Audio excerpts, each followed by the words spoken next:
Hi guys, welcome back to my channel, Edmond Mendaros, and for today's quick tutorial, and I'm going to show you guys on how to go about updating the Microsoft Edge web browser manually. Alright, so without further ado, and let's go ahead. Ang next step ay open lang natin ang ating Microsoft Edge web browser. And then dito lang sa top right corner and select mo lang dito yung 3 dot icon. So click mo lang ito.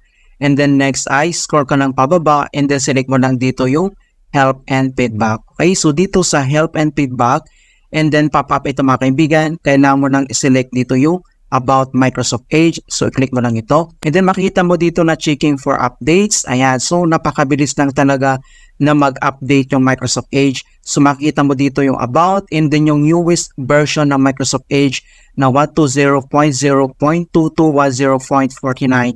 Okay, so wala ka ng ibang gagawin. I-click mo lang yung about and then automatic mga kaibigan na mag-update siya. Alright, so ganoon lang po kasimple kung paano mag-update ng Microsoft Edge web browser. Okay, so please don't forget to like this video, subscribe to my channel for more quality content. Thank you guys and see you in my next tutorial.